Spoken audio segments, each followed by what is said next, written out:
Today is the final day of Tales of the Cocktail 2020, and we might be having the most important discussion of the week. We are talking about Latin culture, and we're going to discuss Latin heritage, but the real subject we're trying to approach is the difference between appropriation and appreciation. And we've got five incredibly powerful people here that we hope to have a nuanced and unfiltered conversation with. So if you've never got to sit at the feet of an abuela, you're going to get the chance in the next hour. So buckle up, Buttercup. um, it is Latin Heritage Month. I am Jackie Summers. I'm going to take the back seat in the next 30 seconds because this discussion is not about me. Let's start off by going around the room and telling the folks who you are and what part of the culture that you claim and what you do in the industry. Alba? Yes, I'm Alba Huerta. I am a bar owner in Houston, Texas, and I am also an immigrant. I am from a family that was able to apply for the 1986 immigration reform. And through that reform, it was a two-sided law that allowed those of us who were immigrants in the country become naturalized and have the right to work and have the right to own property, and which allowed me the ability to become bilingual. And it also allowed me the ability to become a business owner ultimately. So my roots are immigrant roots. Originally, I was born in Mexico, in Monterrey, Nuevo León. And my family's from San Luis Potosí, so a very deep Mexican cultural heritage that's in my blood. Rebecca, por favor. Rebecca, guys, just proud and so happy to be here. I want to thank you and Tales for allowing this platform to happen. And so I'm a Hispanic, a first generation Hispanic Latina, born in the US in San Jose, California. But as I like to say, I'm as American as apple pie, but I am Nicaraguan to the bone. And so for me, right, for me to grow up in a community of very Mexicanos, proud, hardworking Mexicanos, right? And so I am Nicaraguan roots. My family actually immigrated to the US because of the war, the Sandinista and Contra War. In the late 70s, early 80s, and to be a part of such a beautiful Latin, colorful, fierce community. I am brown and proud every day. And so for me to be here, standing with, here with you guys, I'm just extremely happy. It's absolutely necessary for us to have this conversation. I'm a 20-year veteran in the industry. I'm a second-generation service and hospitality worker. My mother was a bartender, cocktail waitress for 25 years, single mother, raised 3 daughters. And so beyond proud, right? Beyond proud. And so I grew up in the kitchens, right? When she didn't have a babysitter. So I grew up, having to work with, and this is family, right? We are a family. And so for me to be here with you guys now, couldn't have a prouder moment. So thank you for having me. Thank you. Amanda? Wow, that's a tough act to follow, Becca. I'm so honored to be with all of you and very thankful for you guys to put this together and to be returning to Tales of the Cocktail. I took the last few years off during the trials and tribulations of Tales of the Cocktail, but I had participated for, I think this would be my 10th year officially. I am 100% Puerto Rican. I am born in the Bronx. I am proud of all of that, but it's been such an interesting career bringing that influence into the spirits and cocktail world. Today, I'm an entrepreneur. I've been at the helm of many different brands as a national spokesperson. But today I own my own business, a few of my own businesses, where we're proudly leading diversity and inclusion amongst a panel of judges for the LA Spirits Awards. And then also a small brand that I've created to help people on the planet called Sipony. But today is not about either of those things. It's really about getting a spot at the table as a Latina in our industry and what it's been like to expire from corporate culture a few times over, simply because corporate culture in spirits isn't designed for us. Thank you. Chris? Hi, everyone. And just to thank you for this conversation, and thank you for allowing me to be part of it and to bring my story and to, you know, represent the LGBTQ community. I'm very proud to be both part of two strong, amazing communities. My father was from Guanajuato, Jalisco. My grandfather used to make pulque. And they came over when my dad was a child, and he became a citizen along with the rest of my aunts and uncles. And my mom is actually indigenous, mezcal or Apache. So when I say that I am from this land, I say I am from this land. I'm indigenous, and I also consider myself Latinx as well, and we'll get into that term because I'm sure a lot of you out there are curious. But yes, you know, I'm so proud to represent such strong communities, and I'm also the Grey Goose ambassador for New York City. So I work for Bacardi, but you know, to kind of echo the words of the three amazing Latinas that, you know, just spoke, you know, it up until now, it has our culture hasn't been celebrated the way it's needed to be, and we haven't been respected as part of the culture as we've needed to be. And so as the tide is turning for a lot of social movements, Black Lives Matter, LGBTQ, well, the tides are also turning for the Latinx community, and I'm proud to be part of that move. Thank you so much, Chris. Misty, please. Well, as you said, Jackie, yesterday, I'm the +1 on this panel. White woman who grew up in Green Bay, Wisconsin. But I've had the pleasure of representing Delma Gay in the US for the last 7+ years and working, thank you, yes. And working closely with the families of Delma Gay and having firsthand experiences, leading firsthand experiences of bartenders and our distributor partners in the pueblos and at the palenques. And so that's been a true honor and a learning experience. So I'm here as the person who's made mistakes, who will probably make more mistakes. But I know a lot about what you do when you do make those mistakes and the importance of what you do after that. So I'm probably going to be quiet a lot because I should be listening as much as everybody who's watching. But I'm happy to be invited and will participate as much as I can and when it's appropriate. Thank you so much. To follow on Chris's statement and Misty's statement, yo no soy Latino, pero de mi gente. For those who do not know, can we have some definitions of Hispanic and Latin and Latinx, just so folks understand what we're talking about? Chris, do you want to take the lead on the Latinx?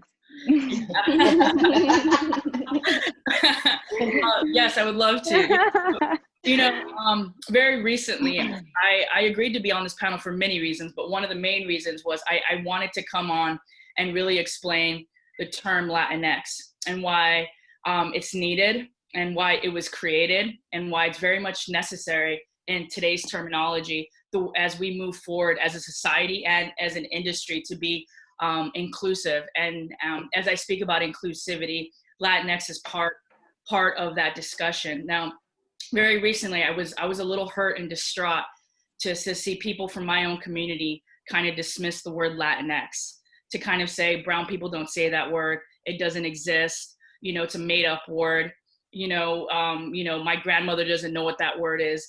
And I heard, you know, people from my community, from the Latin, you know, community say these things. And for me, those words were hurtful, especially as a non-binary person, because we are fighting constantly to be seen and to exist in this world. And so fighting, you know, as a brown person and as a queer person, having to really even fight the people within my own community as a Latin person was hurtful. And so I wanted to come and really break down what the word means. You know, the word Latinx was adapted and invented to represent the gender neutral, gender non-conforming, transgender, and non-binary people of the community, like myself, who go by they and them. You know, it also can include, you know, indigenous and Brazilian and non-speaking communities, but really this word was really adapted for gender identity and expression within the Latin community. Now, the word was originated in the mid-2000s, but didn't really gain traction until the mass shooting of the gay club Pulse in Orlando in 2016. Mm-hmm. That's when the word really, because out of the 49 souls that were lost, almost all of them were of the Latinx community.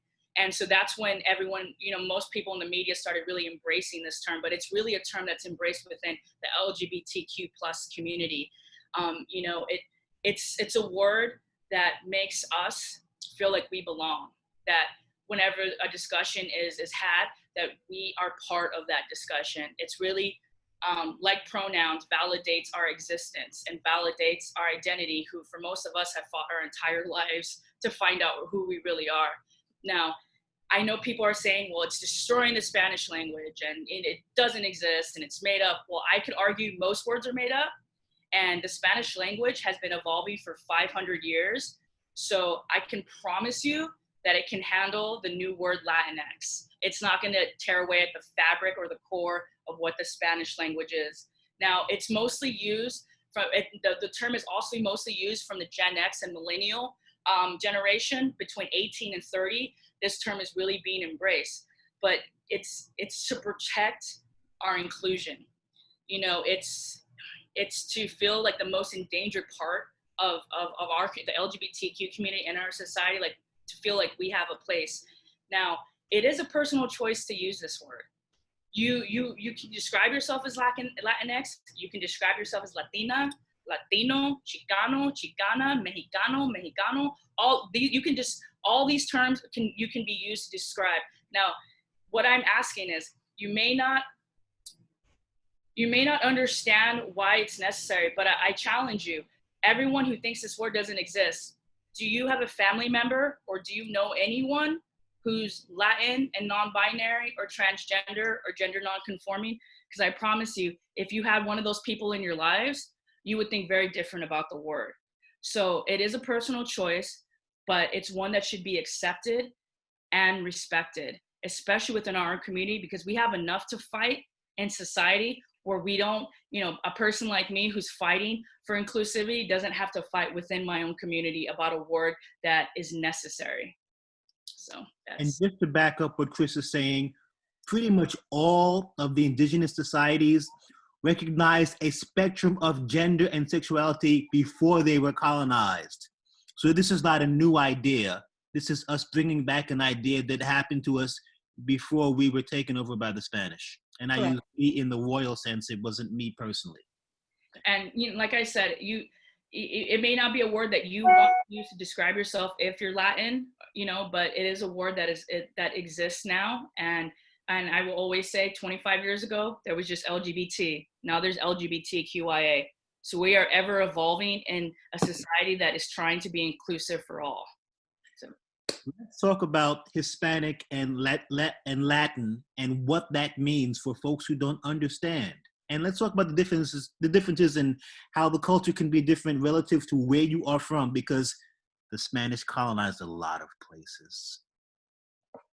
Sure. And to speak on the term Hispanic, there's a very simple construct. It's a language. It's associated to language. So if you are Spanish speaking, you are Hispanic. Now, the term had been taken out of reference, mostly to do with the lack of understanding and the depth of the actual language of Spanish language, as it belonged to many different nationalities. So it can be viewed as a negative term for anyone who doesn't have that understanding. But really, it's just it comes down to the linguistics, right? So. And that's one of the things that's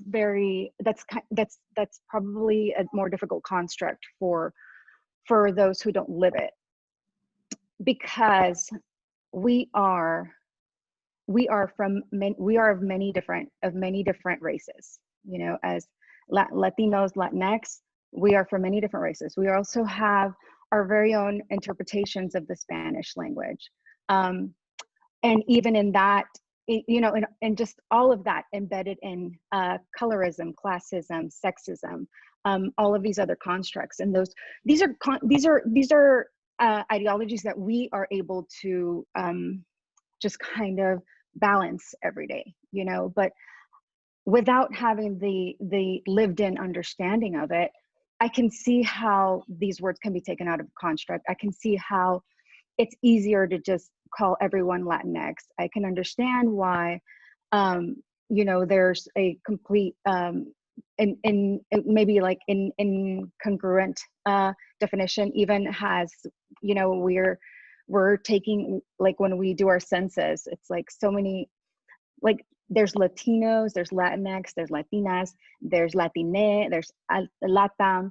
And as we're trying to fill out a census, it's like, well, are you Hispanic? And I'm like, well, that's my language. So I don't know what you're getting at, you know? So there's just the deeper rooted, like, I guess, bias towards the word, when really it's just very simple, you know? And it also goes down to the fact that we aren't necessarily sure how we feel about the fact that we were colonized. You know, we don't know how to feel about that. But what we do know is that language binds us. You know, that's, we can be from all parts of, you know, different parts of Latin America. But I mean, I saw a meme earlier today and I sent it to Rebecca. I was like, check this out. And it was something so simple as like, how do you say popcorn? So like in English, the question was proposed, how do you say popcorn? And you look through the comments and I'm like, I have never heard any of these things. And it's so cool. I was like, I would never call it paparamo. And I was like, what is that? You know? And then somebody would like post their little flag next to it. So you'd be like, oh, that's how you say popcorn. And that's how we're always constantly learning, you know? So I totally agree with Chris in the fact that this is always an evolving language, because we are, so the beautiful thing about this country is that when we come here and, you know, we have immigrant roots, is that I came here as a Mexican national, right? So, and then for a very long time in the 80s, everyone was a Mexican. So we were like, okay, so, but we actually are Mexican. So it was like, all right. So, and then as the world started to grow and as people started to have a deeper understanding of the culture, and as people started to speak up, we started to see other nationalities, other races, and it just got better. You know, it was like, yeah. So now what do you do? Okay, so how do you make that? How do you, you know, what day do you celebrate? And it's great. It's beautiful. You know, we understand that it's a beautiful culture. Like we get it. Like it's always, it's the multiplexity of it is really, it's really interesting. But again, it's the, you know, there's some very basic constructs of what bind us, you know? So that's my definition and understanding of being Hispanic. Rebecca, ¿dónde tú eres? Mi familia es de Nicaragua. Si podemos tener la conversación en español, yo tranquila, ¿eh? So my family roots are Nicaraguan, Central American, very, very proud, okay? I grew up in a city, San Jose, California, was dominated by Mexicanos, very proud Mexicanos. And so as Alba alluded to, you know, everybody was Mexican. And so when I was young, I had to tick the box that I was other. So I was other for a long, long time. You know, but what I will say is the education that I had from Chicanas, I mean, guerreras, proud, brown and proud, that's, I feel, the foundation of not only my family, but of my community, right? And so I understood very quickly, you know, where we stood and who we are. And so for me to have grown up in San Jose, California, with such a fierce and strong, hardworking, loyal, beautiful Mexicano community, let me tell you, I'm just proud. I am proud to not only represent the culture, the heritage, but the roots of what that community has done, and especially what that community has done as a whole for this entire country, right? And so it's not lost on me. We talked about it, you know, 75% of the labor force is Mexican American. Mexicanos, you know, immigrants coming here. And so, as I said, it's, I am proud. There is pride in service, pride in hospitality. We're a very proud, hardworking community, right? To honor, right? There is, no hay nada de ser más orgullo de trabajar, güey, you know? So we are a very hardworking community. And so I'm very proud of that, you know? Mother cleaned houses during the day, and she worked cocktail waitress, bartended at night. I'm not, you know, ashamed to say it, yeah? And so again, roots are Nicaraguan, grew up in a community that's very Mexicano, Chicano, proud, and so I represent that community. Bronx Boricua. That's me, right, Emma? Yeah.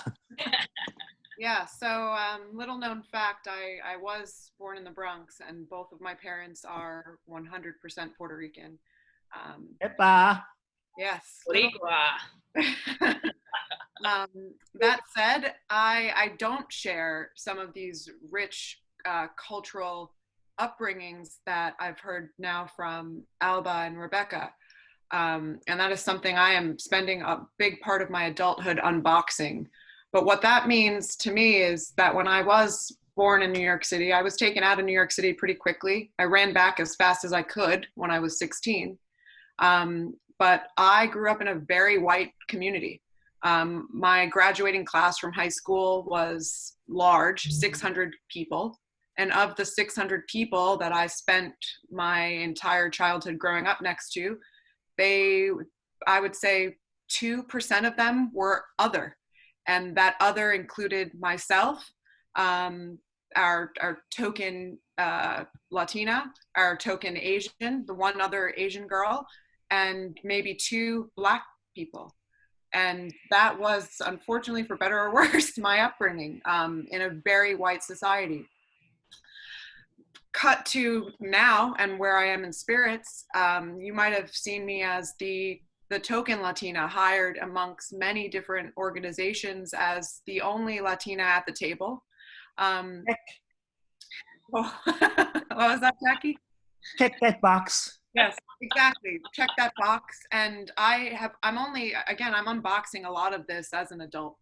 I'm only seeing that box checked because of the way that I would expire within the organizations that I would work in. I would be hired in these very prominent roles that were very paid well, and they were national spokesperson level roles. I was able to really spread my knowledge of spirits education that I gained working in some of the best bars in New York City in the early 2000s. But I would find that within 2-3 years working for the big suppliers, the big liquor suppliers, I would expire in these roles. And a lot of it has to do with being hired as that token Latina originally, and then having no game plan for any way for our audience to relate with other people that looked like me, that had parents like mine.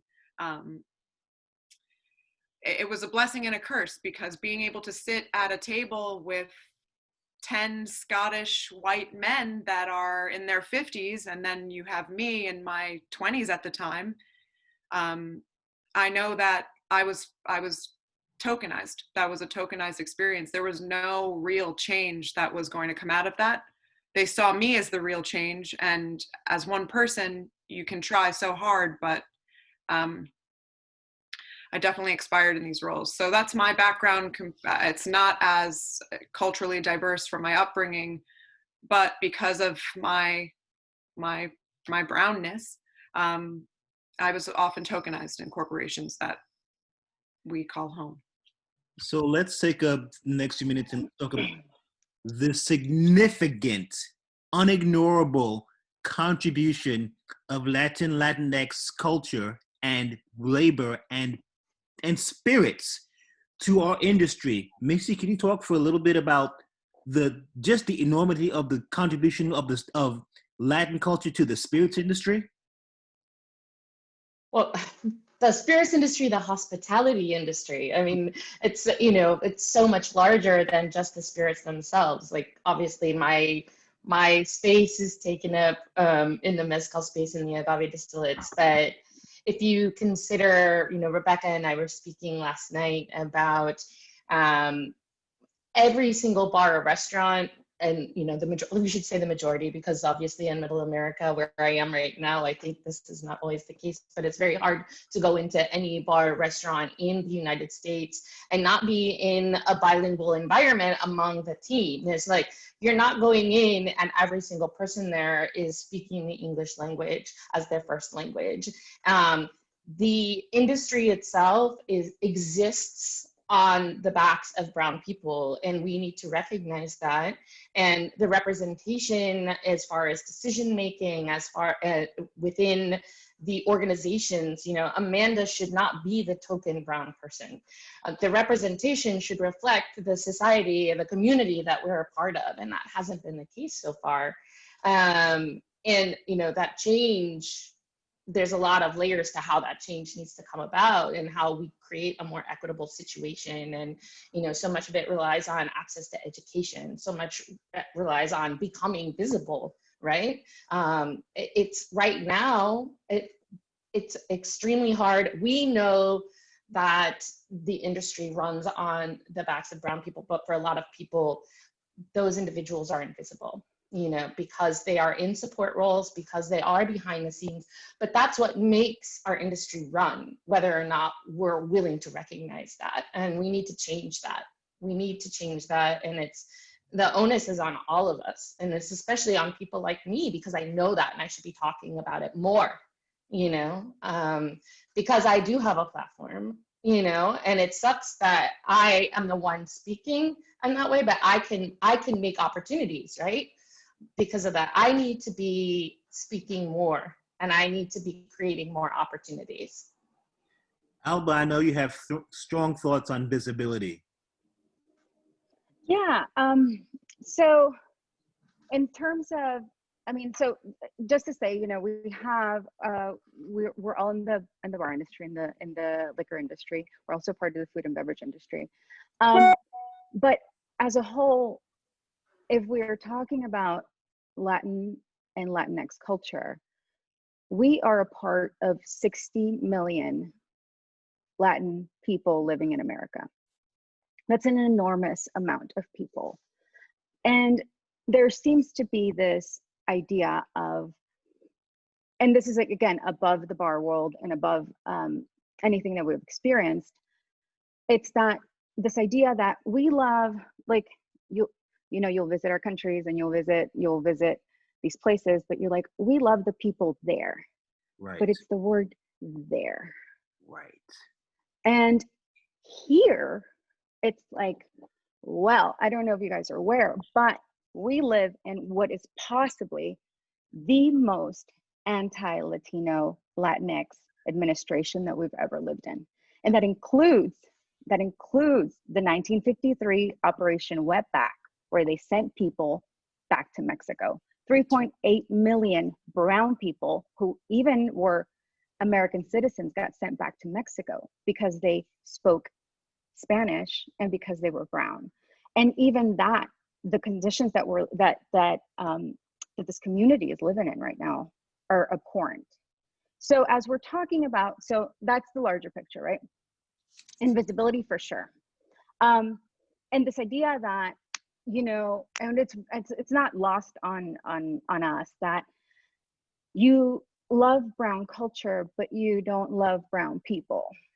Please say that again. You know, you love the brown culture, but you don't love us. Like, it's not lost on us. And so whenever we talk about the food and beverage industry, so we can talk about that now.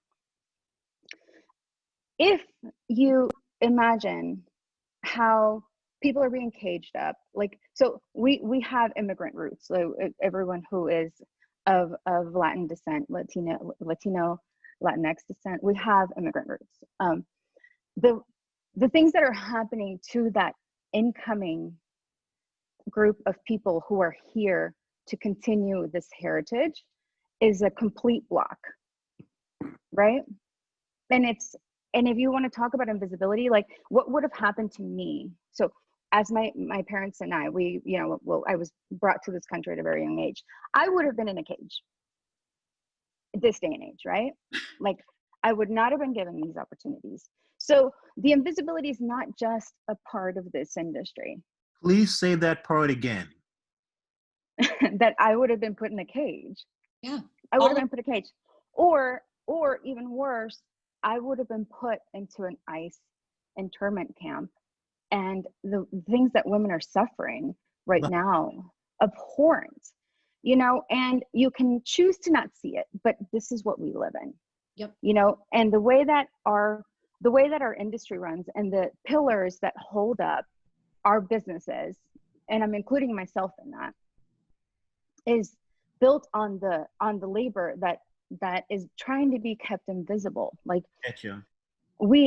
What does this look like? What does the food and beverage look like in the next 10, 20 years? Like, how is this equitable? Like, what happens here in the future if a very natural part of the cycle is being cut off? So the invisible worker is here, you know, but there's no progress. There's no real like advancement for equity. You know, I was given citizenship. I remember taking my citizenship test when I was 18, and I was like, oh, I'm gonna ace it. You know, I was like, got it. You know, I finished in like 5 minutes. And but I remember feeling integrated, you know, like it wasn't like something foreign to me. I'm like, I've been integrated into this country, into this, I've been naturalized into this citizenship. And those opportunities aren't being given anymore. No. The opposite, actually, quite the opposite. You know, if it's okay, Jackie, can I say something to that? You know, to what you said, Alba, about being, you know, naturalized. So my father came to this country. They crossed the actual Rio Grande to get to Texas. And, you know, him and my uncles and my grandparents. And, you know, growing up a Mexican in Texas back then, you know, he had a lot of prejudice. And so he was very you know, when, you know, he had myself and my 3 sisters, he did not speak Spanish to us. He did not want us to, he did not want us to have that same prejudice thrust upon us, because he had gone through hell having to learn English. And so growing up, me and my sisters did not speak Spanish because my dad was trying to protect us. And so I didn't start speaking Spanish until I was already out of high school, and I realized, oh my God, I need to learn Spanish because I'm in this industry now as a chef, bartender, bar director, and I need to be able to speak this language because A, I'm part of this culture, but B, so are, you know, the majority of the people that run the bars and restaurants. You know, it's not the bar directors, it's not the bartenders, it's the people who are the backbone of it. And so for almost 18 years, I could barely speak Spanish because of that stigma.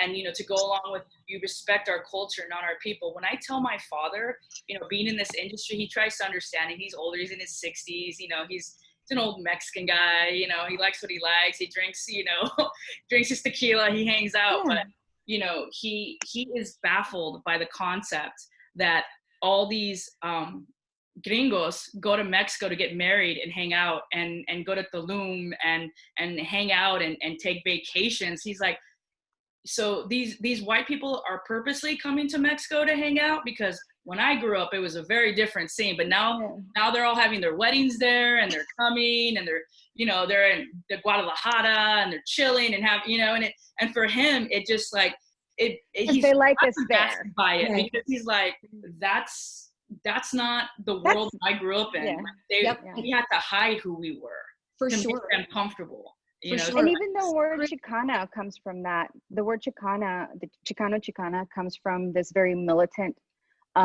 group in the, you know, from the 60s that had to fight for civil rights. Yep. Like, but these things are unknown. So we go back to the invisible worker. We go back to being, you know, to having this conversation about people being invisible, because I'll tell you what, there's a language barrier. You know, there's a huge language barrier for people to be able to speak up. Or there's also these different systems that are going to like excrete you from society, physically send you back to another country. Yep. So for you to be able to talk about those things that are not appropriate and those things that shouldn't happen, I mean, you're really putting yourself in a position where your livelihood can be jeopardized, especially from that movement. Like I am, you know, I'm a Mexican immigrant naturalized in the United States. So I don't have Chicana roots, but man, I respect them. Like the movement was necessary. Basically after the Mexican-American War, I mean, it wasn't but for 100 years before somebody gave us what was then Hispanic Heritage Week. But this came from like a century of people fighting for their lives physically. And there were laws like very similar to Jim Crow laws that were You Crow. had Jose Crow law. Yeah. Mm-hmm. Well, I think it was very poorly named by someone. And I was like, Juan Crow laws, like, it's not a joke. It sounds like a joke. Brown Crow laws, right? And what they were basically laws that could deport you, strip you from your property, raise all kinds of issues socially, keep you in a position where you don't have advancement. And so these movements, these words, they're very important. You know, the idea of like the huge barrier to entry that someone who speaks Spanish cannot speak up for an injustice is a problem. You know, so you stay marginalized because you don't even have the words to say the things or the right for you to say it. The paralyzing fear. You know, there's just so much fear, you know, as the political optics in this country. Just speaking Spanish out in public, you know, people are screaming at you to go back to your fucking country. Sorry that I dropped the F-bomb, right? but this is truth, right? And so there's layers and layers of psychological shame, right? And so as a community, we're having to deal with that. And I love that you talked about that, Chris. You know, that your father didn't teach you Spanish, you know, and I have family members that's exactly what they need to protect, right? Because they wanted us to be more American, right? And be more accepted. And we didn't want to speak with an accent, right? Because we didn't want to be discriminated against. And what happens is that as a community, then you're not Latin enough because there's a language barrier, right? But there's 80 million millennials in this country. 50% of them are Latin, Hispanic origin. 50% of them, 20 million, are bilingual, right? So why aren't we speaking this language, right? That is so powerful that 30% of this country is bilingual, right? What is wrong with us right here? Accepting that. And so, you know, I'm so glad, you know, Chris, because I grew up bilingual. But my Spanish was not very good, okay, not very good. And so this was for me, you know, I had to go back and learn, you know, and so I'm so proud that I was able to do that. And so in every opportunity I get, I speak Spanish. No shame. I own it. What is more American than being Latino? Or Latinx. Or Latinx. What is more American than that? Like I always say, like my people are from, like, I'm from this land, from this continent. I am from this continent.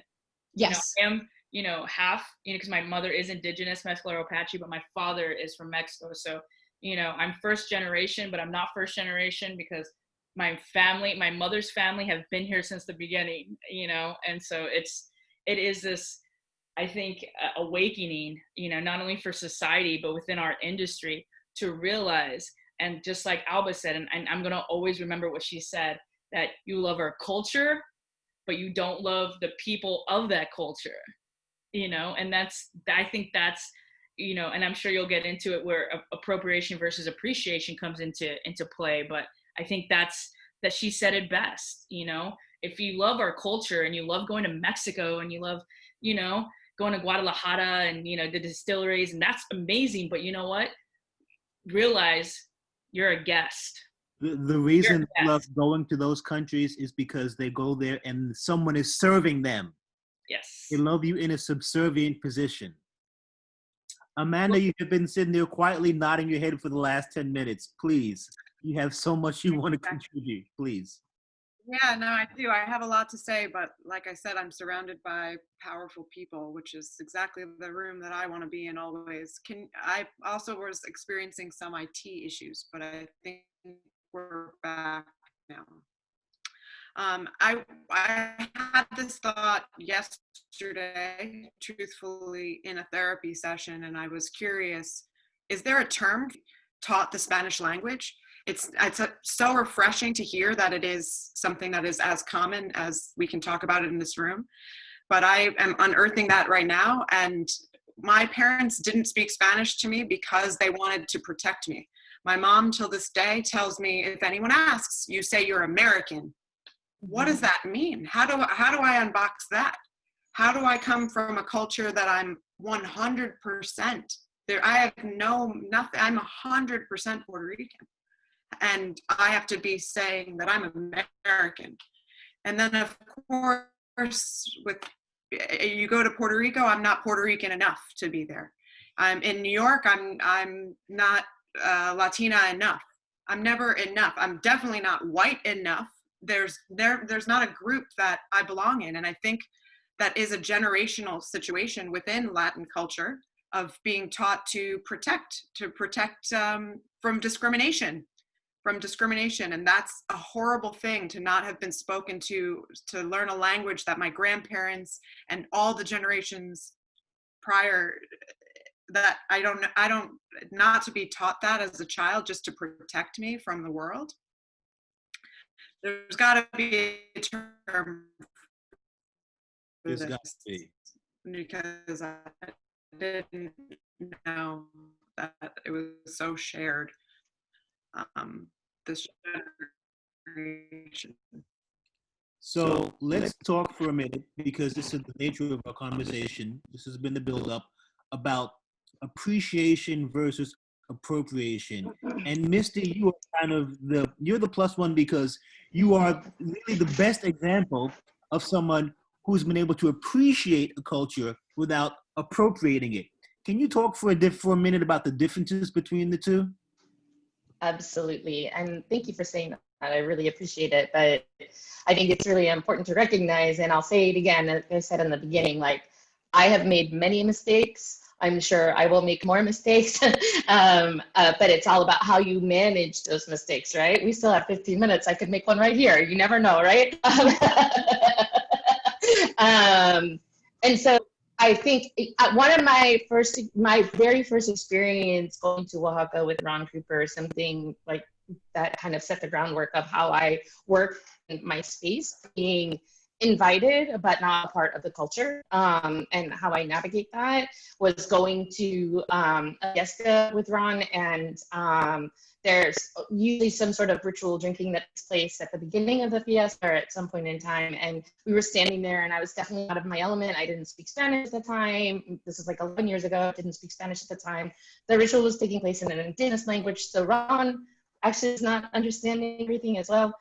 And I was like, what's happening? He goes, I don't know. I'm like, oh, what happens now? You're my guy. You don't know. And I was like, well, what do we do? And he's like, wait. He's like, we've been invited. We're welcome here, but like, let's just wait, And through watching and through listening, even not knowing the language, but listening to intonation and being observant, we were able to learn something about the situation and the ritual that was taking place. And he's like, if we're in the wrong place, they'll tell us. If we're invited to be more a part of it, they'll tell us as well. But just stay there right now and watch and listen. And that was that set the groundwork for how I work in this space, like to be observant and be respectful, that I may be invited to what's taking place, but it may not be about me, and probably is not about me, right? So, so how I can be appreciative for that invitation to be there, but I don't have ownership in any sort of way. And so that has kind of laid the groundwork for how I work. I think that,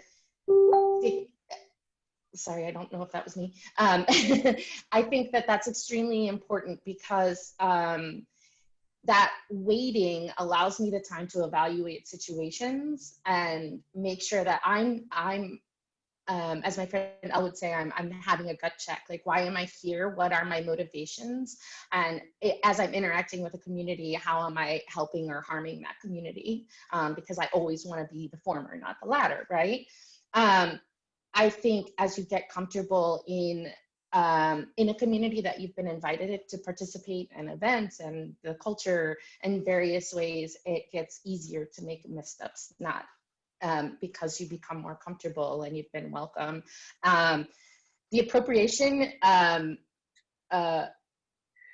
think, is because of where we live, but being here in the United States and the media that we've been fed, this is available to us and it's ours because it's available to us. We've been fed that our entire lives. And so that's where a lot of these missteps to start with come from. And the media that we've been fed is all around stereotypes that are not even close to the actual cultures that they're saying that they are representing. And so not only are people being fed that they have access to this and that's theirs because there is access, they're being fed that they're having access to a culture that's not actually authentic to what it's saying it's representing. And so the appropriation itself is multi-layered, right? And so I always say I'm constantly unlearning and learning at the same time. And that's why I have to slow down in every situation and take a deep breath and have that gut check and be like, okay, what is this really telling me? What is this information I'm getting? Am I getting it from the right source? And how do I interact with that information? And how much of that is actually should be, available to me or not? It's a very tricky balance, and I'll be learning my entire life. I know that. And I think that's really important to recognize, waking up every day and being like, okay, I've learned a lot, but there's a lot more to learn. And as far as how I navigate being a white woman working in a world of Mexican spirits and with communities in Mexico. Thank you. Thank you so much. I think it is important to, at this point in our conversation, switch to the change that we want to see. So if we can one by one go through the room and have a discussion about, the first thing is we should acknowledge, and this can't be said strongly enough, the entire hospitality industry and the entire American economy is dependent on Latinx culture.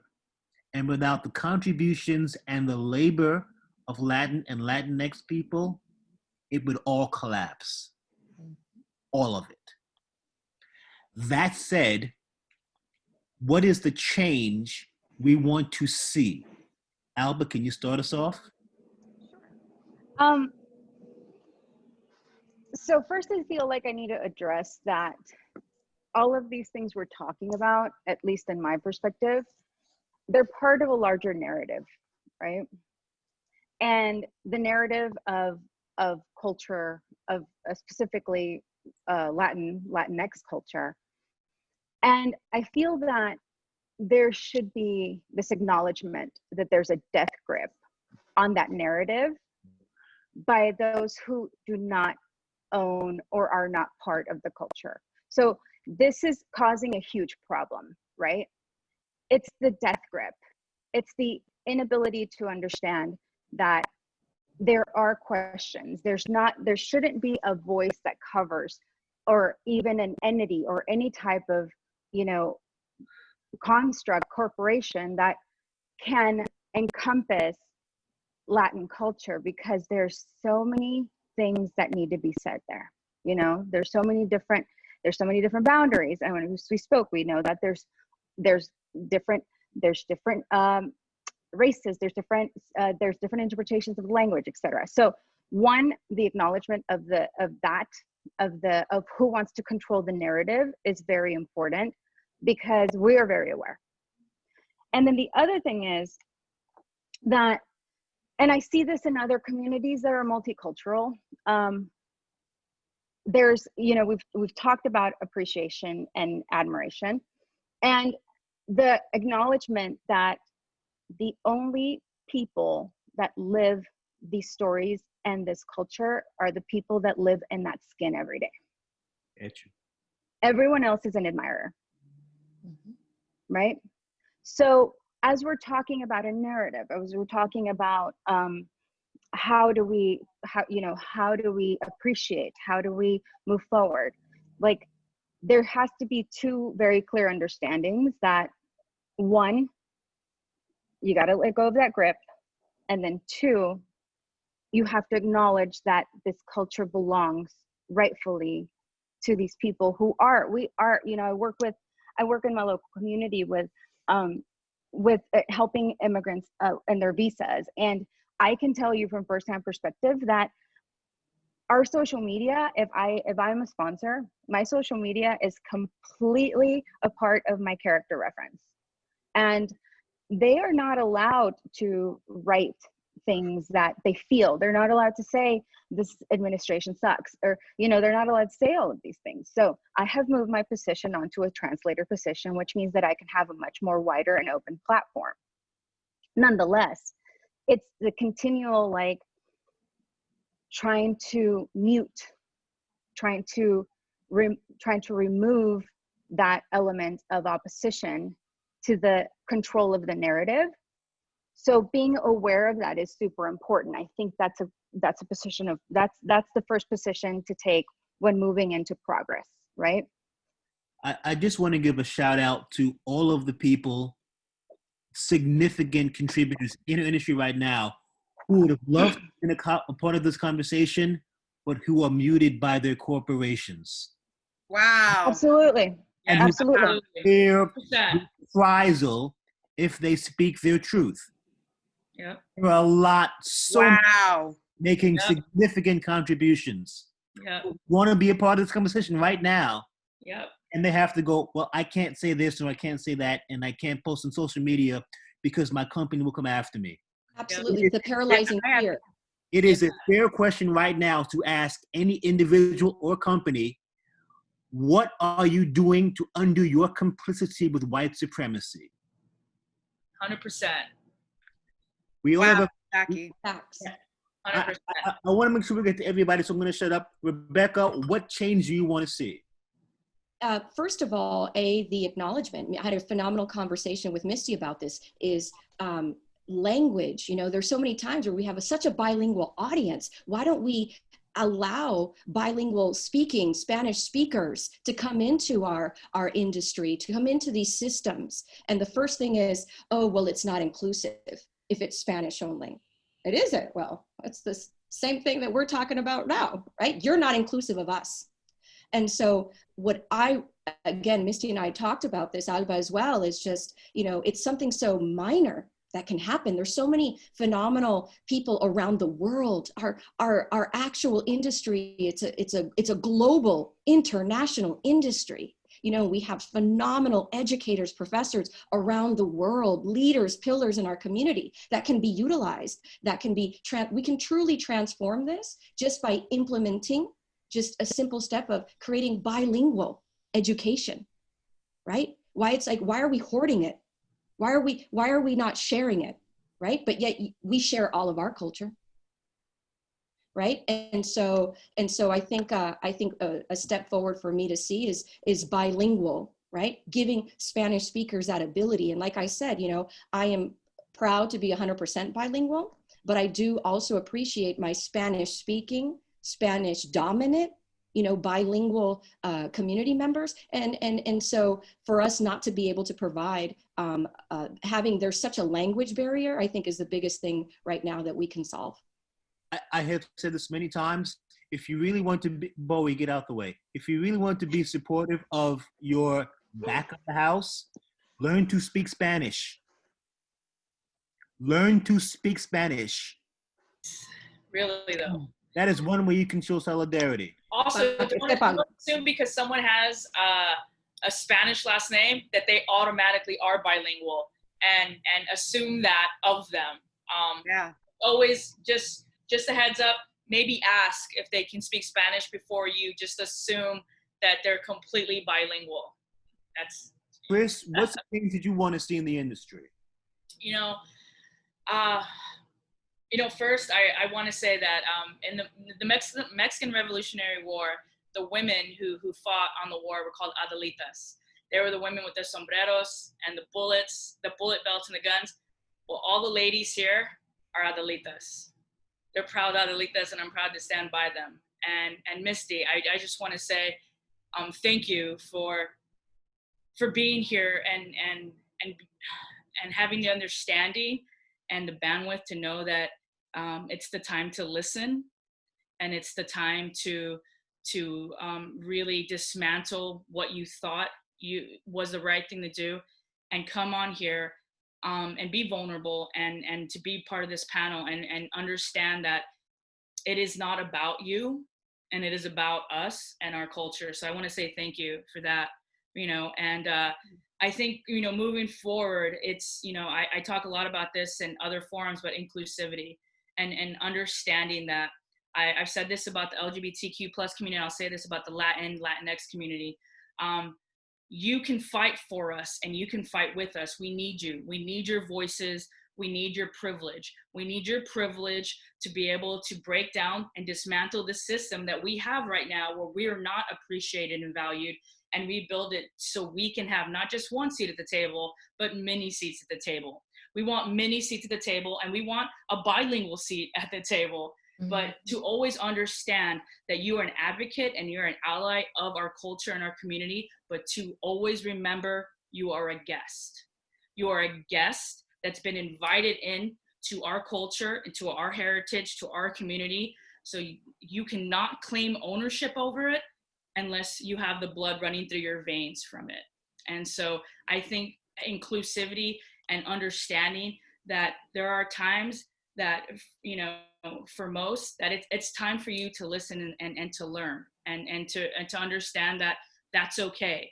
That the way things were done before, you have made mistakes, that's okay. That's why there's second chances. But to move forward and understand that as much as you think this community is yours, you will be a guest unless you are part of it. And to be clear, you have been eating at our table for centuries.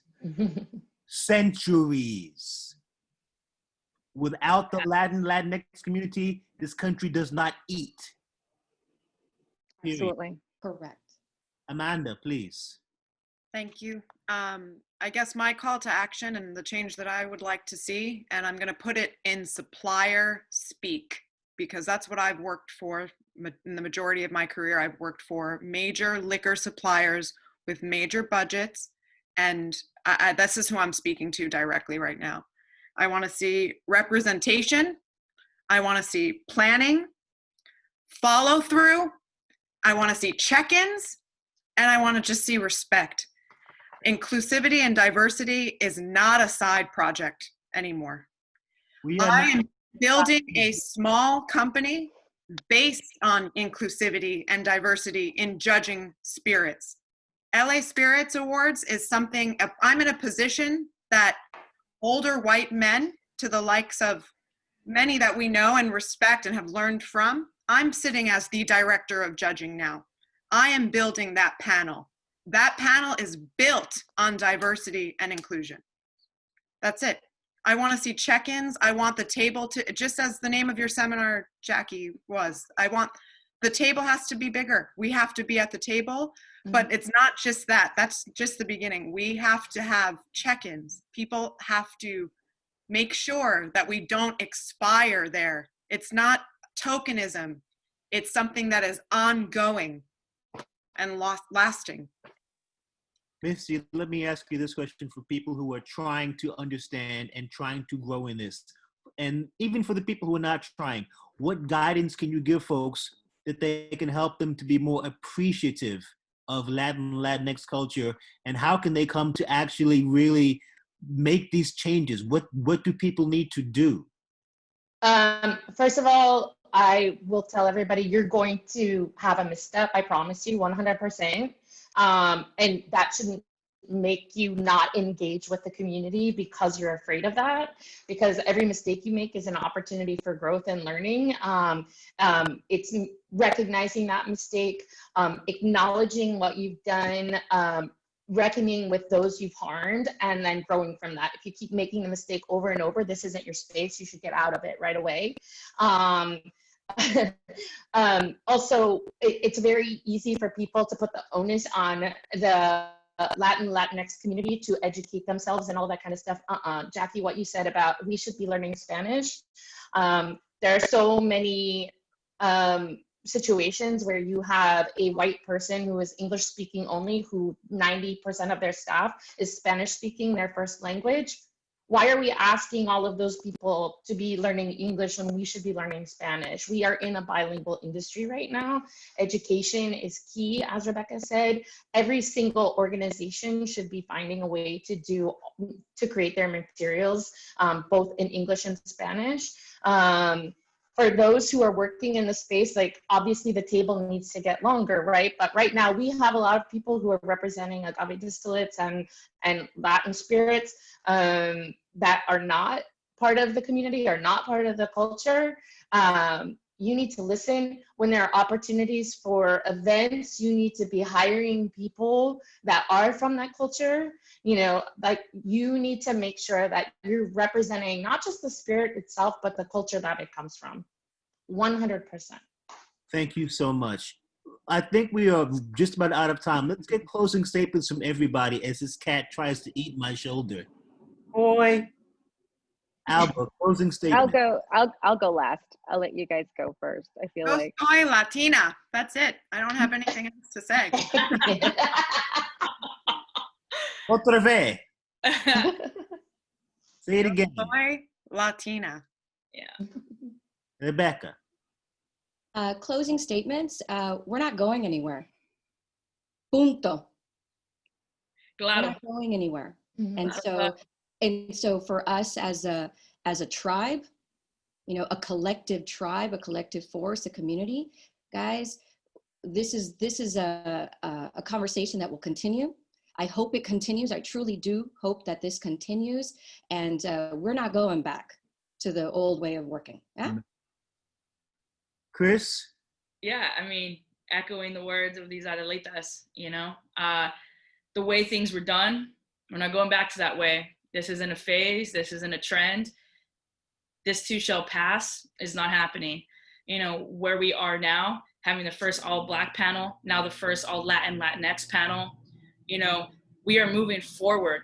So either you accept that we're moving forward inclusively, or you take a seat and let those who are willing to do the work to create where we create a space, an inclusive space where all of us here have not only a voice, but there's a difference between diversity and inclusivity. You can have a diverse table, but if you're not listening to everyone at that table and taking into account what they're saying for face value and implementing it into the systems you're creating, then you're not inclusive. And so you're allowed to make mistakes. That's okay, but make those mistakes, learn from them, move forward, and work to understand that our culture has been here from the very beginning, and we are the backbone of this industry, and we will continue to be. And so it's time to start putting those people who have never been encouraged to do so as leaders within this industry, and you know who you are. It is your responsibility to start bringing up and encouraging those people who have never had the chance to be where you are. Give them that opportunity now, and pull them up and help them, you know, get and be successful, just like only a fraction of this industry has been thus far. So thank you for everything, and Adelitas, Misty, thank you, and Jackie, of course, for allowing me to be part of this discussion. Alba?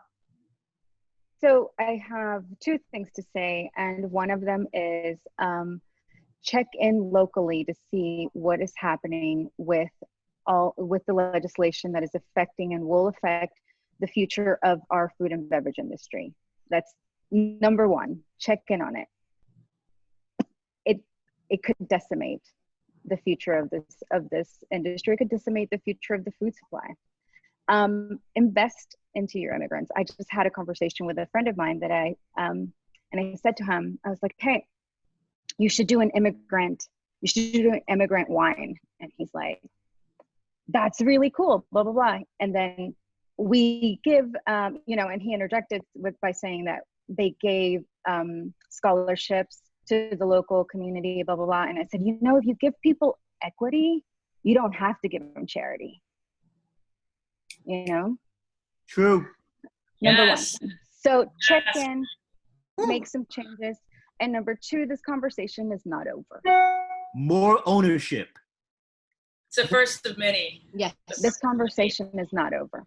More ownership, more mentorship, more management. Yep. More equity advancement, more equity advancement. Yeah.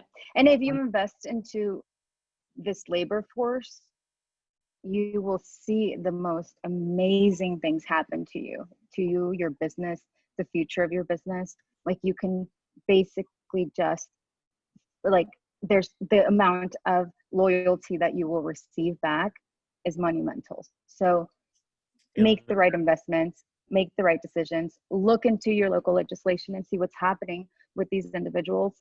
And then again, this conversation is not over. This is one of many. This conversation is not over, but we want to thank everybody for their time and their energy and their labor and their expertise. Thank you all. Have a great tale. Bye, Holly. Thank you, everyone. Thank you, guys. Thank you, guys.